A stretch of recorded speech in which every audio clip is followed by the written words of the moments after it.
तो आज हम लोग कवर करने वाले हैं मियोसिस डिवीज़न। इससे पहले हम लोग सेल साइकिल के बारे में और माइटोसिस डिवीज़न के बारे में डिटेल में बात कर चुके हैं और हम ये भी जान चुके हैं कि मियोसिस डिवीज़न जो है वो जनरली जर्म सेल्स के अंदर या रिप्रोडक्टिव सेल्स के अंदर होता है। हमने ये भी पढ़ा था कि मियोसिस डिवीज़न के अंदर सेल जो है वो जनरली एक नहीं मतलब एक सेल से जनरली 2 के बजाय 4 टोटल सेल्स को प्रोड्यूस करती है और ऐसा करने के दौरान उनके जो नंबर ऑफ क्रोमोसोम्स है वो हाफ रह जाते हैं। तो आप किन किन फेसेस में आज मियोसिस डिवीज़न कवर होता है हम लोग आज उसी का जिक्र करेंगे। तो ध्यान से देखिए, हम लोग बात कर रहे हैं मियोसिस डिवीज़न की। तो जनरली मियोसिस डिवीज़न जो है वो 2 फेजेस में कवर होता है। एक होता है मियोटिक फर्स्ट डिवीज़न और दूसरा होता है मियोटिक सेकंड डिवीज़न। अगर देखा जाए तो मियोटिक फर्स्ट डिवीज़न जो है वो रिडक्टिव डिवीज़न है या रिडक्शनल डिवीज़न है। तो रिडक्शनल डिवीज़न इसलिए क्योंकि इसी डिवीज़न के दौरान जनरली आपके जो क्रोमोसोम हैं वो 46 से 23 रह जाते हैं। जबकि दूसरा जो फेज़ है मियोटिक डिवीज़न, इसे हम लोग इक्वेशनल डिवीज़न बोलते हैं, यानी कि इस डिवीज़न के दौरान नंबर ऑफ क्रोमोसोम में कोई चेंज नहीं होता। यानी कि जो क्रोमोसोम 23 हो चुके हैं अब उससे 23 ही क्रोमोसोम रहेंगे, चेंज नहीं होता। तो इट जस्ट अलाइक माइटोसिस, ये माइटोसिस के जैसा रहता। ठीक है, तो इसकी रिप्रेजेंटेशन जो है वो माइटोसिस जैसी रहती है। अब बात ज़रा समझने की कोशिश करते हैं, जर्म सेल्स के अंदर जो है मियोसिस डिवीज़न होता ही क्यों है या क्यों हमें ज़रूरत पड़ गई जर्म सेल्स के अंदर मियोसिस डिवीज़न करने की। तो नॉर्मली अगर हम लोग बात करें किसी सेक्सुअल रिप्रोडक्शन की जिसमें मेल और फीमेल जो है उनके पास 46 एंड 46 क्रोमोसोम है, तो अगर हमें पॉपुलेशन के अंदर स्टेबिलिटी चाहिए तो आने वाली सभी जनरेशन के अंदर भी जो आपके पास क्या नाम है क्रोमोसोम का नंबर है वो 46 ही होना चाहिए। तो न्यू जनरेशन जो है उनके पास भी 46 होना चाहिए। अब ऐसे में अगर फर्टिलाइजेशन के दौरान फीमेल जो सेल्स प्रोड्यूस करे यानी कि जो रिप्रोडक्टिव सेल्स प्रोड्यूस करे अगर वो 46 और 46 क्रोमोसोम के साथ हो तो इनके जुड़ने से जो number of chromosome new generation में पहुंचेंगे वो जस्ट डबल होंगे। दैट मीन्स 92 क्रोमोसोम वाला ऑर्गेनिज्म होगा। ऐसे में आने वाली जनरेशन्स में जो क्रोमोसोम का नंबर है वो वेरी तो करेगा ही, साथ साथ जो आपकी पूरी की पूरी जनरेशन है वो स्टेबल भी नहीं रहेगी। तो ऐसे में होता क्या है, जनरली मेल या फीमेल अपनी बॉडी में एक स्पेशलाइज्ड ऑर्गन्स जिन्हें कोनेड्स बोला जाता है उनके अंदर रिप्रोडक्टिव सेल्स बनाती है, जिन्हें हम लोग बोलते हैं मेल के अंदर मेल गैमेट और फीमेल के अंदर इन्हें फीमेल गैमेट बोला जाता।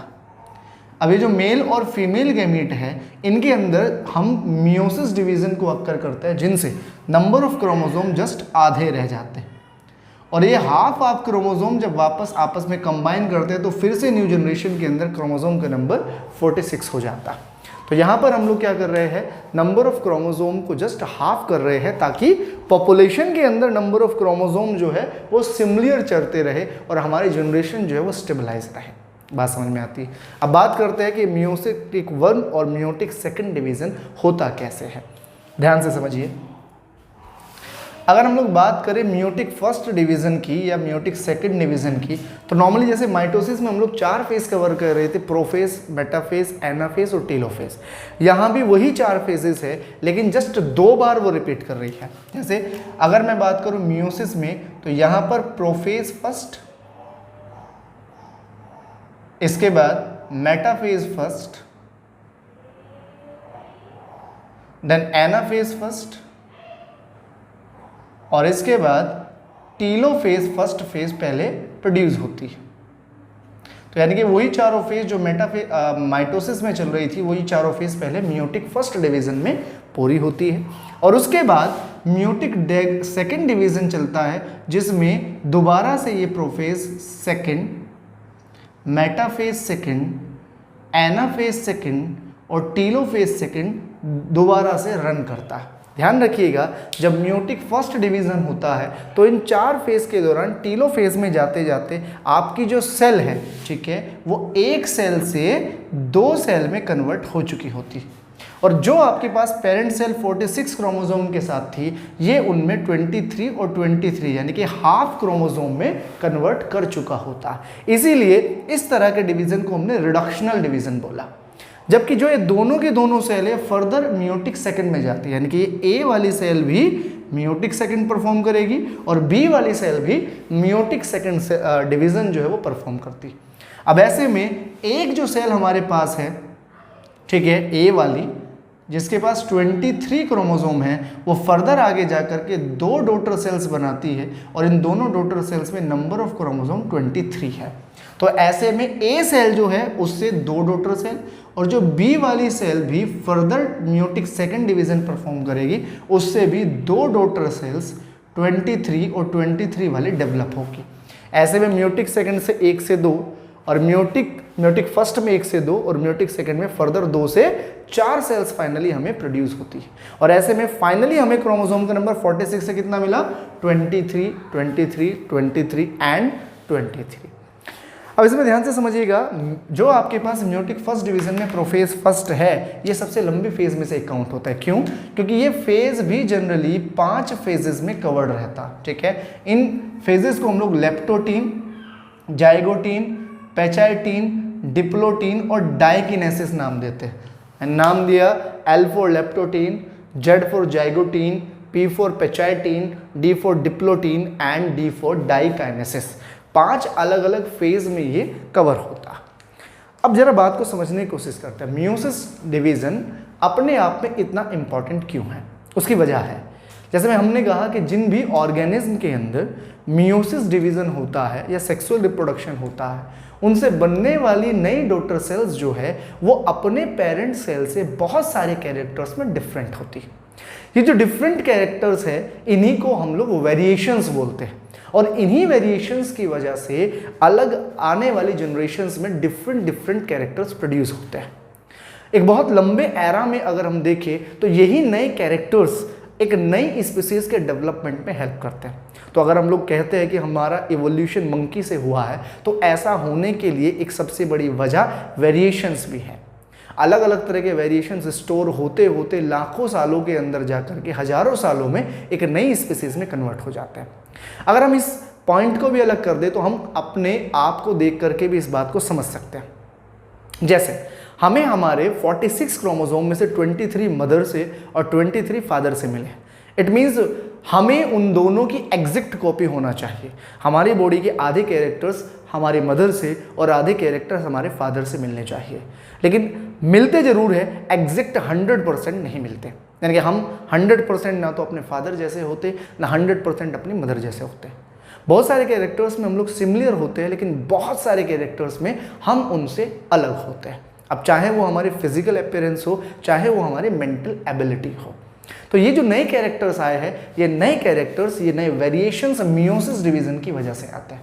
अब बात करते हैं नए कैरेक्टर्स डेवलप कहाँ से हुए, तो उसके लिए हमें प्रोफेज फर्स्ट डिवीजन को स्टडी करना पड़ेगा। अब बहुत ध्यान से समझिएगा, बहुत छोटी छोटी बातें हैं जो आपको यहाँ समझनी है।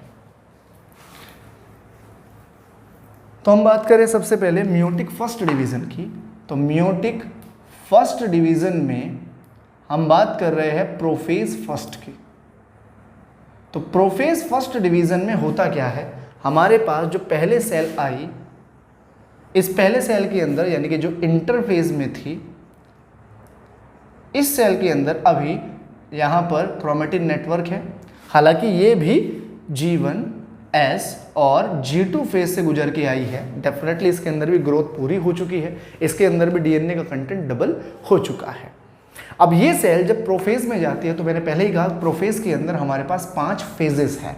These are leptotene, zygotene, pachytene, diplotene and diakinesis. अब सबसे पहले बात करते हैं लेप्टोटीन की। तो ये जो लेप्टोटीन है, इसमें क्या होता है, हमारे पास जो सेल है, इसमें वो जितने भी कैरेक्टर आपने माइटोसिस में प्रोफेज में पढ़े थे, मैं याद दिला देता हूँ। सबसे पहला हमने पढ़ा था कि न्यूक्लियर मेम्ब्रेन डिसअपीयर होगा। दूसरा, हमारे जो क्रोमेटिन नेटवर्क है वो क्रोमोसोम में कन्वर्ट होगा। तीसरा, सेंट्रियोल्स अपोजिट डायरेक्शन में मूव करेंगे और स्पिंडल फाइबर की फॉर्मेशन करेंगे। और चौथा, सेल ऑर्गेनेल्स धीरे धीरे अल्टीमेटली या प्रोमिनेंटली डिसअपियर होना स्टार्ट हो जाएगी। वही चारों चीज़ें यहाँ भी होगी, लेकिन अलग अलग तरीके से, मतलब धीरे धीरे। जैसे सबसे पहले फेज में न्यूक्लियर मेम्ब्रेन अभी डिसअपियर नहीं हुई है, लेकिन उसके डिसअपियर होने की स्टार्टिंग हो चुकी है। ये लेप्टोटीन है। हमारा क्रोमेटिन नेटवर्क क्रोमोसोम्स में कन्वर्ट हो चुका है, यानी कि हमारे पास जो क्रोमोसोम है वो यहाँ पर आ चुके हैं।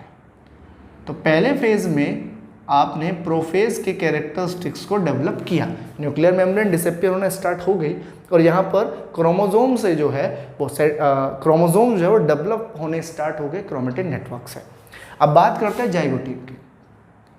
जाइगोटीन में आते आते अब एक चीज़ जो डिफरेंट होती है वो ये कि पहली बात तो आपके न्यूक्लियर मेम्ब्रेन के डिसअपियर होने की प्रोबेबिलिटी पहले से ज़्यादा हो गई, यानी कि वो पहले से ज़्यादा डिसअपियर होना स्टार्ट हो चुका है।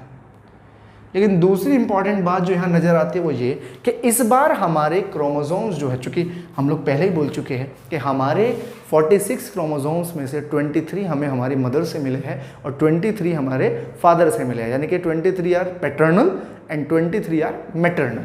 तो यहाँ ये जैसे मैं 46 में 23 बोल रहा हूँ, ऐसे 4 क्रोमोसोम में क्या होगा, 2 मैटरनल और 2 पैटर्नल। ये मैटरनल और पैटर्नल क्रोमोसोम एक दूसरे के नज़दीक आने लगते हैं, यानी कि अगर ये वाला क्रोमोसोम पैटर्नल है और ये वाला क्रोमोसोम पैटर्नल है तो इसी का साथी मैटरनल क्रोमोसोम भी इसी के साथ आकर के ग्रुप बनाना स्टार्ट कर देता। इसी को हम लोग बोलते हैं होमोजाइगस पेयर। होमोजाइगस पेयर, तो ये होमोजाइगस पेयर क्या है? होमोजाइगस का मतलब हो गया ऐसे क्रोमोसोम जो एक जैसे हैं। तो यानी कि ये वाले दोनों क्रोमोसोम एक जैसे, बस फर्क ये है कि ये फादर से आया, ये मदर से आया। तो यहाँ पर हम कह सकते हैं कि जाइगोटीन के अंदर जो है वो जाइगोटीन के अंदर होमोलोगस पेयर्स का बनना स्टार्टअप हो गया। इसके बाद आता है पेचाइटिन।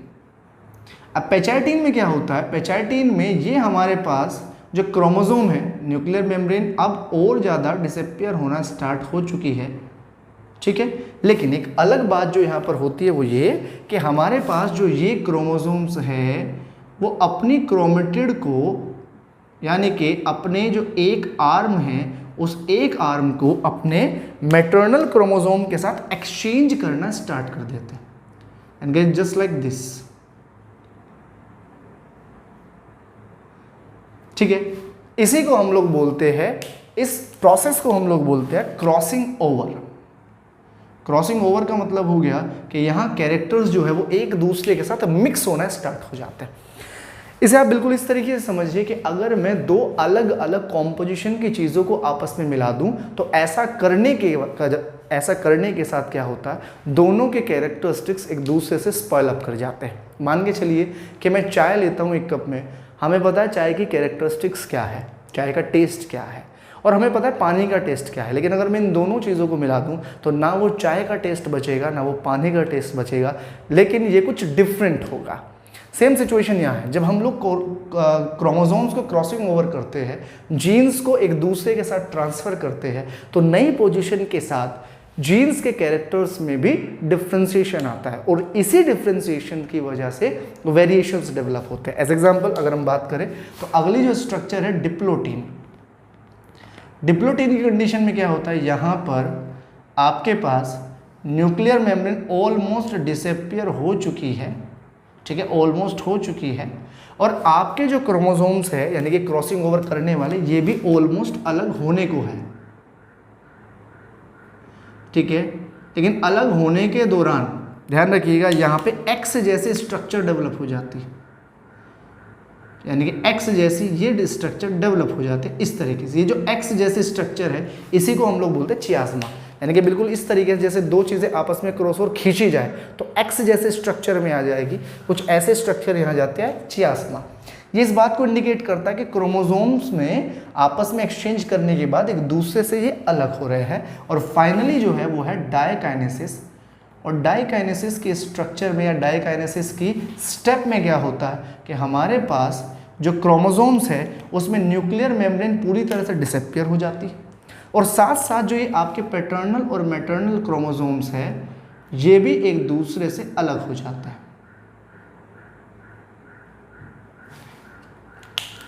अब बहुत ध्यान से समझिएगा, यहाँ पे ये वाला हिस्सा जो है वो एक्सचेंज होकर के आया है मैटरनल से।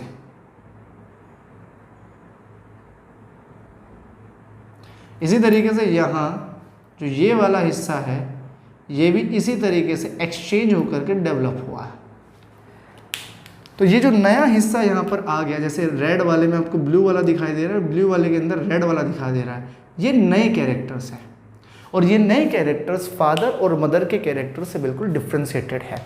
तो जो मैं बात बोल रहा था कि हम लोग अपने पेरेंट्स से कैरेक्टर्स में हूबहू मैच नहीं करते, डिफ्रेंशिएटेड होता है, उसकी वजह ये है।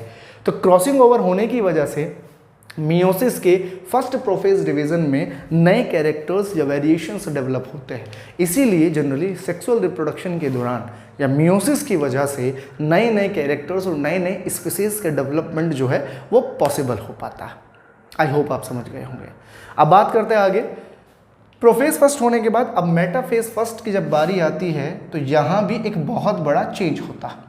हम लोगों ने पढ़ा था कि जब मेटाफेज होगा तो मेटाफेज में सेल्स में, चूंकि यहाँ सेंट्रियोल्स डेवलप हो चुके होंगे, स्पिंडल फाइबर्स भी बन चुके होंगे, वही सारी चीज़ें जो प्रोफेज में होती है वो हो रही है। मेटाफेज में ये स्पिंडल फाइबर्स जो है वो क्रोमोसोम्स को इक्वेटर पे ले आएंगे, लेकिन यहाँ चूंकि हम होमोलोगस पेयर बना करके आए थे तो ऐसे में ये क्रोमोसोम्स भी पेयर के पेयर में ही इक्वेटर पे जाते हैं।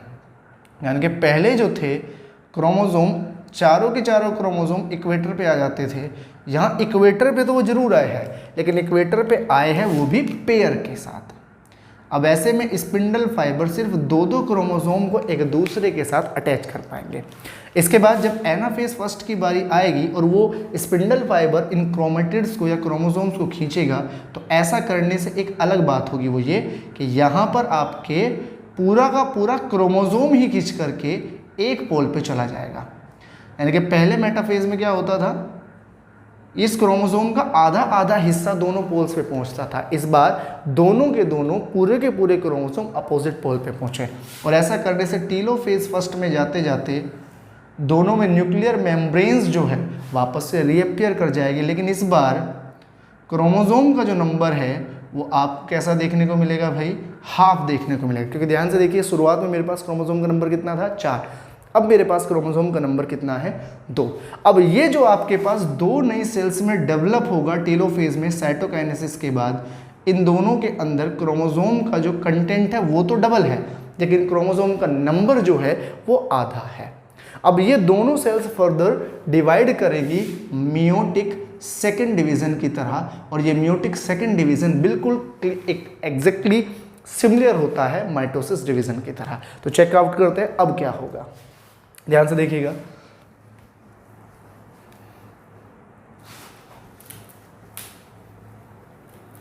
मियोटिक सेकेंड डिवीजन में जब प्रोफेज सेकेंड होगा या मेटाफेज सेकेंड होगा या एनाफेज और टीलोफेज सेकेंड होगा, तब ये बिल्कुल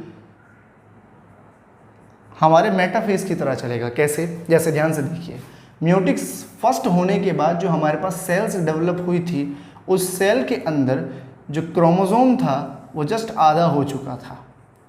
ऐसे में जब ये प्रोफेज सेकंड में आएगा तो वही सारी चीज़ें होंगी। सबसे पहले न्यूक्लियर मेम्ब्रेन डिसअपियर, सेंटर जो सेल ऑर्गेनेल्स है वो ऑलमोस्ट डिसअपियर, सेंट्रियोल्स जो है वो अपोजिट डायरेक्शन में मूव कर जाएंगे, और आपका क्रोमोसोम्स जो है वो डेवलप हो जाएगा। क्योंकि क्रोमोसोम का नंबर हाफ हो चुका था लेकिन कंटेंट अभी भी डबल था, तो ये ऐसे के ऐसे ही हमारे डेवलप होंगे। ऐसे में स्पिंडल फाइबर्स की फॉर्मेशन स्टार्ट हो चुकी होगी और ये सिचुएशन हमारे सामने आएगी। तो प्रोफेज 1 में वही सारी चीज़ें, न्यूक्लियर मेम्ब्रेन डिसअपियर होना, दूसरा यहाँ पर सेंट्रियोल्स के अपोजिट पोल पे मूवमेंट, स्पिंडल फाइबर की फॉर्मेशन और क्रोमेटिन नेटवर्क का क्रोमोसोम में डेवलप होना, ये चारों बातें फिर से रिपीट होगी। मेटाफेज सेकंड में भी माइटोसिस की तरह अब क्या होगा, ये दोनों के दोनों क्रोमोसोम इक्वेटर प्लेट पे आ जाएंगे और हमारे सेंट्रियोल्स जो है वो स्पिंडल फाइबर्स की फॉर्मेशन करके इन्हें अपनी तरफ खींचेंगे ताकि डीएनए के कंटेंट को भी आधा आधा किया जा सके। इसके बाद एनाफेज पे ये स्पिंडल फाइबर इन दोनों को अपने अपने पोल की तरफ खींच पाएंगे, और ऐसा करने से इन क्रोमोसोम का नंबर तो 2 ही रहेगा, लेकिन इनका जो डीएनए का कंटेंट है वो हाफ हाफ हो चुका होगा। और फाइनली टीलोफेज में जब ये पहुंचेंगे तो वही सारी चीज़ें रीअपियर होंगी, क्या, न्यूक्लियर मेम्ब्रेन बनेगा और हमारे पास जो 2 न्यूक्लियस डेवलप होंगे उनमें क्रोमोसोम का नंबर, अब जरा ध्यान से देखिए, शुरुआत में भी 2 था, अब भी 2 है, लेकिन डीएनए का कंटेंट हाफ हो चुका।